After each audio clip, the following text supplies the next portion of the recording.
Hello भाई लोग, तो ये हमारी कहानी का भाग 25 है। अगर आप लोगों ने इसके पिछले भागों को नहीं देखा है तो जाकर देख लीजिएगा, और यदि कहीं कोई गलती हो जाए तो क्षमा कीजिएगा। तो चलिए अब अपनी कहानी के इस भाग को शुरू करते हैं। अगली सुबह जब अर्जुन और राघव डाइनिंग टेबल पर नाश्ते के लिए पहुंचे तो अग्नि वहां ऑलरेडी मौजूद थी। अग्नि ने उन दोनों को देखकर एक लंबी सी स्माइल दी और उन्हें गुड मॉर्निंग कहा। अर्जुन और राघव हैरान थे, क्योंकि अग्नि के चेहरे पर इतनी लंबी स्माइल उन्हें पच नहीं रही थी। वो मुस्कुराने के मामले में बहुत कंजूस थी। वो दोनों अभी भी इसी सोच में डूबे थे तो अग्नि ने उन्हें टोका। अग्नि मुस्कुराते हुए, भाई छोटे, आप लोग खड़े क्यों हैं, बैठिए ना। और वो उसी मुस्कुराहट के साथ सबके पलटे में नाश्ता सर्व करने लगी। अर्जुन और राघव अब भी हैरानी से उसे देख रहे थे। राघव हल्के से अर्जुन की तरफ झुककर उसके कान में फुसफुसाया, भाई आज ये चंडी माता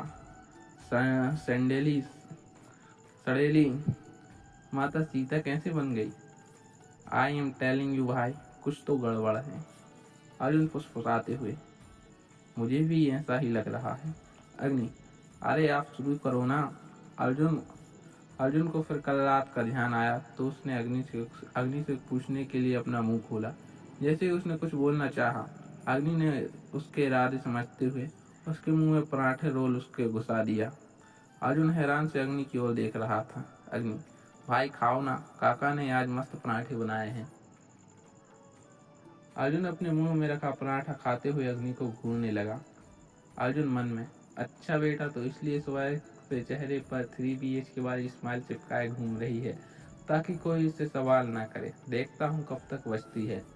राघव भी अग्नि की नौटंकी समझ आ रही थी। वो सिर झुकाए मुस्कुरा रहा था। राघव से चिढ़ते हुए, देख कोलगेट की ब्रांड एम्बेसडर बने हो क्या?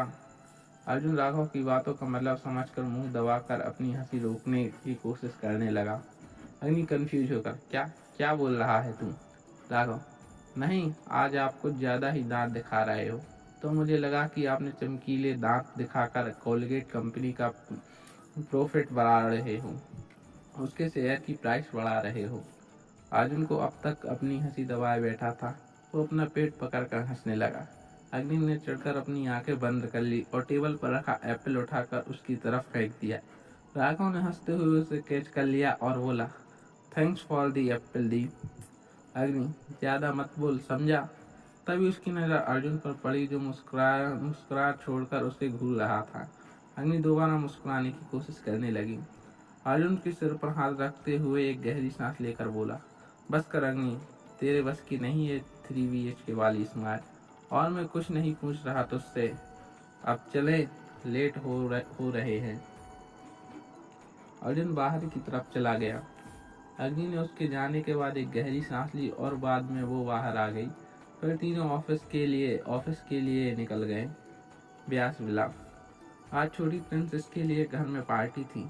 सब सुबह से कामों में लगे थे। श्लोक और प्रियांशु बाहर डेकोरेशन करवाने में व्यस्त थे। विजय जी और कपिल जी मेहमानों को इनविटेशन में देने में बिजी थे। वंदना जी रचना जी के साथ मिलकर आए हुए मेहमानों की खातिरदारी में लगी थी। शाश्वत और श्वेता अपनी प्रिंसेस के लिए ड्रेस सेलेक्ट करने में लगे थे। और दादी तो बस सबको डांटने में लगी थी। जो भी उन्हें फ्री दिखाई देता उसकी सामत आनी पक्की थी। आखिर उनकी इकलौती पड़पोती के लिए पार्टी थी, तो उसमें कोई कमी नहीं चाहती थी।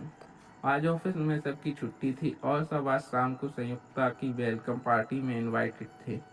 श्लोक और प्रियांशु ने डेकोरेशन का काम ऑलमोस्ट पूरा करवा ही लिया था। बस लाइटिंग का काम बचा था। श्लोक और प्रियांशु फेरी लाइट्स से चारों तरफ डेकोरेशन करवा रहे थे। अब बस सबको शाम होने का इंतजार था। हमारी कहानी के इस भाग का यहीं पर अंत होता है। हम जल्द ही नेक्स्ट पार्ट अपलोड करेंगे।